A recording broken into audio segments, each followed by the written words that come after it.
Kadim İran uygarlıklarını tanımak için çıktığımız yola Kaşan'la bir önceki bölümümüzde kaldığımız yerden devam ediyoruz. Başkent Tahran'ın 257 kilometre güneyinde, İsfahan'ın 210 kilometre kuzeyinde, Kevir Çölü'nün hemen batısında yer alan Kaşan, İran'ın Ostan adı verilen 31 eyaletinden biri olan İsfahan eyaletine bağlı, Şehristan olarak tabir edilen bir il. Peki ismini M.Ö. 2400'lü yıllarda adı geçen Mezopotamya halklarından Karşu kavminden alan Kaşan'da bu hafta nereleri göreceğiz, kısaca bir göz atalım mı?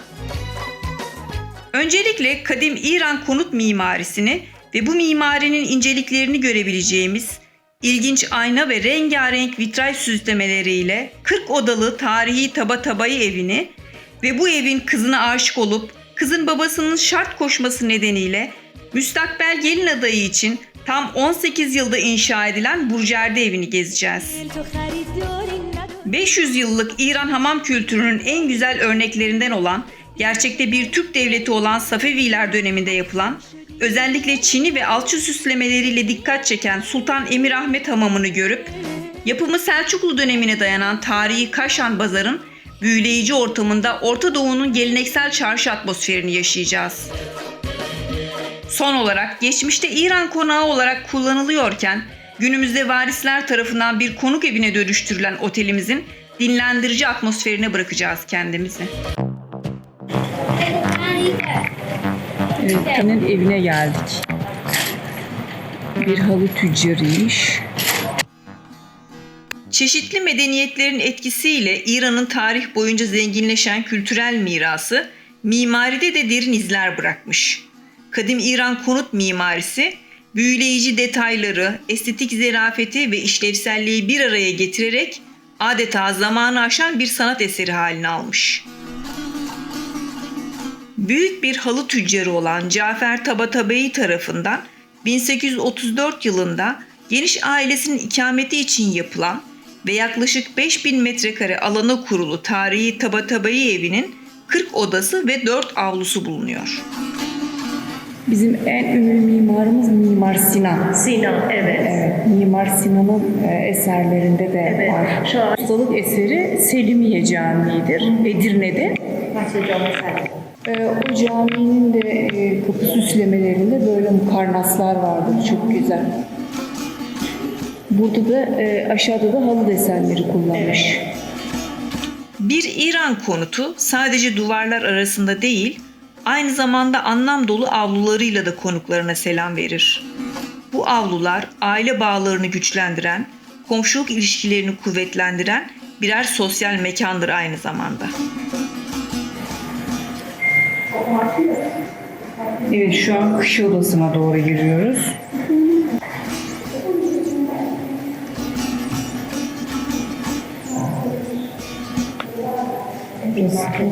Evet. İklime uygun olarak tasarlanan konutlar, rüzgarın serinletici etkisini içeri taşıyan Badgir ismi verilen rüzgar kuleleri, stratejik olarak yerleştirilmiş avlu ve pencere açıklıklarıyla dikkat çekiyor. Evin avluya açılan bütün pencereleri vitraylarla kaplanmış ve pencerelerdeki vitraylar halı motiflerine benzer şekilde konumlandırılmış. Dönemin inanışına göre cennet meyvesi olduğu düşünülen nar ve incir ağaçları dikilmiş avluya. 19. yüzyılın ünlü mimarı Ali Meryem Kaşani tarafından yapılan tarihi Tabatabai evinde İran mimarisinin ayna, alçı sanatı, çini sanatı, duvar resmi, kabartmalar, mozaik, rölyef gibi süsleme unsurların tamamını görmek mümkün.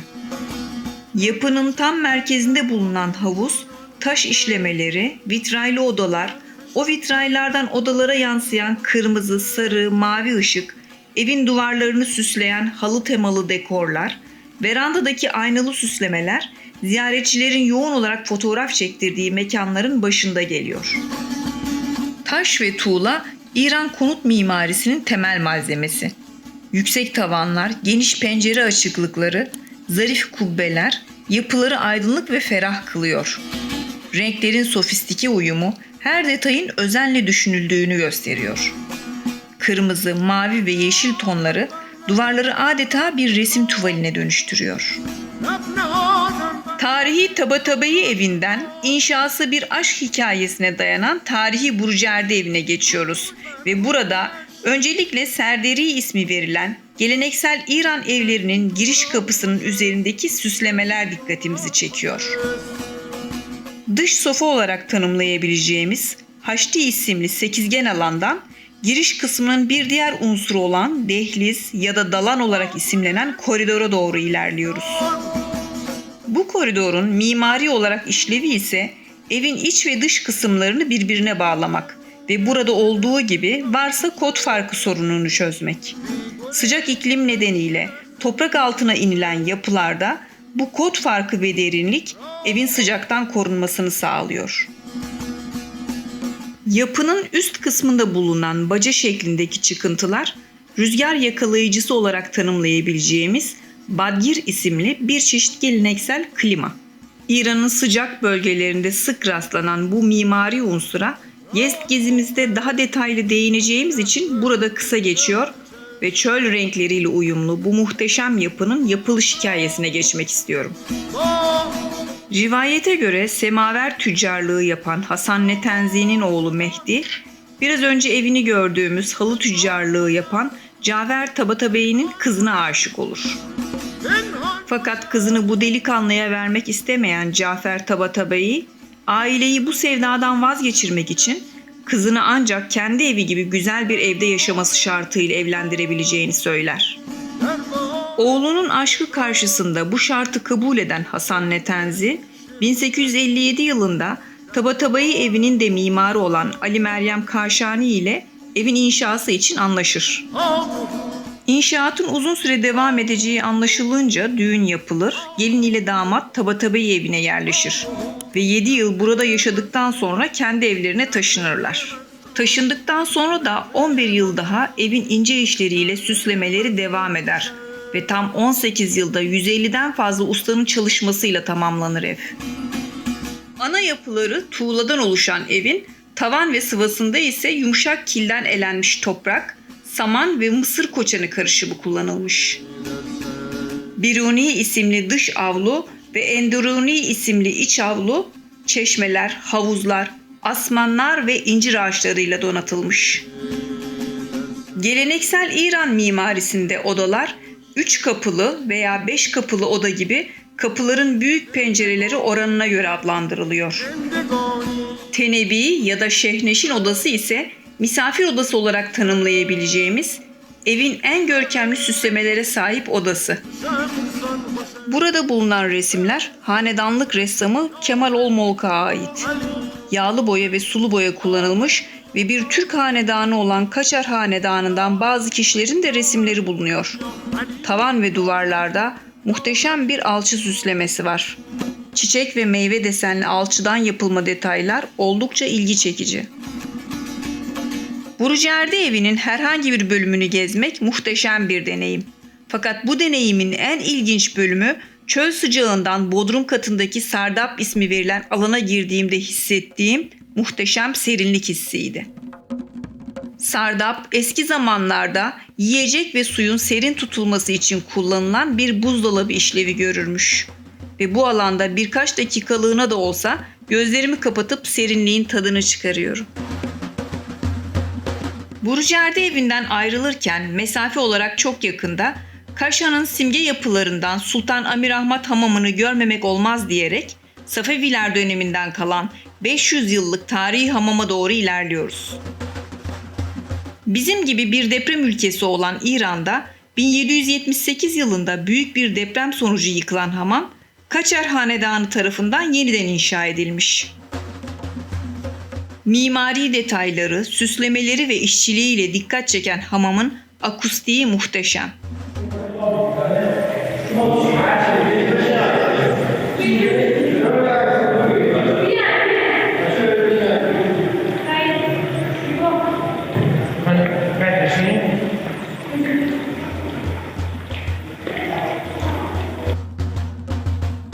Kubbeleri ve duvarları renkli mozaiklerle süslenen hamamda İran'ın meşhur seramik işçiliği duvarlarda ve kubbelerde göz alıcı desenlerle buluşuyor. Detaylı geometrik desenler ve floral motifler İran sanatının estetik anlayışını yansıtıyor. Yapılan son restorasyonda hamamın alçısı 17 kat soyularak soya unu, yumurta akı, süt ve limondan yapılma en alttaki alçı tabakaya ulaşılmış. Kulağa biraz kek tarifi gibi gelse de bu karışımın çimentodan bile güçlü olduğu rivayet ediliyor. Genel olarak serbineh ve germhane olarak iki ana bölümden oluşan hamamda serbineh bölümü insanların giyinip soyundukları, oturup sohbet ettikleri yer olarak kullanılırmış. Germhane ise bizdeki sıcaklık bölümü gibi insanların keselenip yıkandığı kısım. Aynı zamanda insanlar burada yıkanıyorlar da. Biz van diyoruz ona, van gibi. Van. Hamamda van, burada van ya. He, evet, van. Küvet. Şahneşin banyosu burası. Evet. Burada deniliyordu.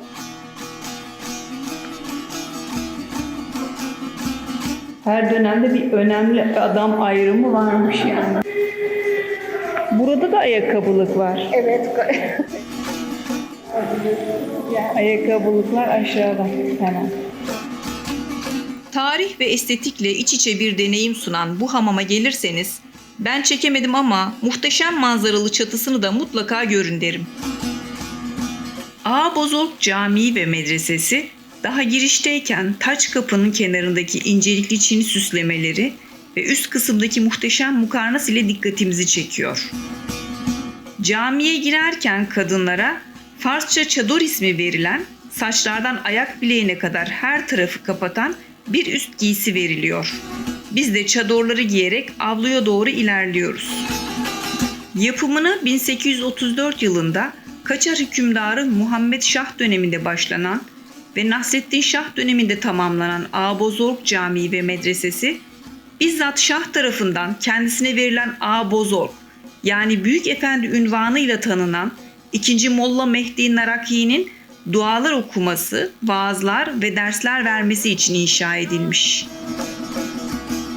Pers ve İslam kültürlerinin kaynaşması sonucu simetrik desenler ve geometrik tasarımlarla dikkat çeken 5 katlı caminin alt kısmında bulunan medrese hala kullanılıyor. Şiilik veya Şia, Müslümanlıkta Hz. Muhammed'den sonra devlet yönetiminin Hz. Ali'ye ve onun soyundan gelenlere ait olduğu fikrini savunan, Hz. Ali ile birlikte onun soyundan gelen imamların günahsızlığına, yanılmazlığına ve bizzat Allah tarafından halife olarak seçildiğine dair inanışın ortak adı. Terim olarak Şia, Arapçada takipçiler anlamına geliyor. İran'ın da %90'ının inandığı bu mezhepte imamlığa çok önem veriliyor ve imamet konusunda aralarında da farklı görüşler var. Değişik ülkelerde genel olarak 4'çüler, 5'çiler, 7'ciler ve 12'ciler olarak sınıflandırılan bu imamet anlayışları da kendi içlerinde ayrıca kollara ayrılıyor. Yer gibi. İmam Hüseyin'in biliyorsunuz tabutu olmadı. Başı kesildi. Yerde başını apardılar. Şahın içine apardılar. Bedeni vücudu yerde kaldığı için tabutu olmadı. Onun için bu merasimlerde o bir tabut gibi bir şey. Anladım. İmam Hüseyin'in tabutu olmadığı için o Evet, evet, ondan. o anlamda, Evet.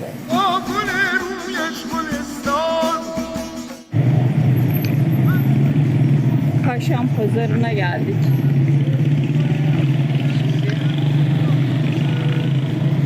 Şimdi trafik müsaade ederse karşıya geçeceğiz. Karşıdan karşıya geçmek, yaya geçidinden geçiyoruz. Oldukça yorgun olmamıza rağmen akşam saatlerinde tarihi Kaşan pazarında görmek istiyoruz. Giyimden gıdaya, elektronik eşyadan antikaya, kuyumcudan dokumacıya oldukça geniş bir yelpazede ürün çeşitliliğine sahip olan pazarda yerel halkı da daha yakından gözlemleme fırsatı buluyoruz. Selçuklular döneminde inşa edilen ve Safeviler döneminde restore edilen pazarın bana göre en ilginç bölümü ise Aminuldullah isimli kısımda Kaşan'a özgü 1000 yıllık tarihi olan Şer isimli kumaşı ve ilginç dokuma tezgahını gördüğümüz dükkan oldu. Aynı zamanda gülleri ve gül suyu ile de ünlü olan Kaşan'da gül suyu pilavlarda ve tatlılarda da kullanıldığından yoğun bir tüketime sahip. Çarşı gezimizi burada sonlandırıp otelimize yerleşip Kaşan'a özgü yerel lezzetleri tatmak üzere yolumuza devam ediyoruz. Kaşan'da akşamı ettik. Şimdi otele geldik. Bakalım girişimizi yapacağız. Otele giriş yaptık. Burası da odamız. Oda bayağı geniş. Çok büyük, bayağı yataklar falan. Şimdi yemek yiyeceğiz. Yine yerel yemeklerden biri. Sebzeli yumurtaydı. Adı neydi bunun? Kuku sabzi. Kuku sabzi. Evet. Bu nasıl yapılan bir yemek? Sebzelerle yumurtayı kapta karıştırıyorlar. Kabartma tozu, biraz tuz, karabiber ekliyorlar ona. Sonra tavada kek şeklinde döküyorlar, kızdırıyorlar. Her iki tarafı kızartması gerek. Sonra ekmekle beraber ya da pirinçle beraber afiyetle yiyor. Evet. Bu da keşke bademcun, patlıcan. Patlıcan. Evet, patlıcan içinde keşk dediğimiz yalor üstünde soğan kızartması. Keşk bu. Evet, keşk. Evet. Kaşığın içinde döktüm biraz. Tadabilirsiniz. Evet, şimdi tadına bakacağım bunun. Evet, tadına bakın. Bizim şey gibi. Yoğurttan. Yoğurt, çökelek, lor peyniri karışımı gibi. Evet, Öyle bir ekşimsi bir tadı var. Evet. Bunun üstüne dökülüyor. Evet. Yiyiliyor.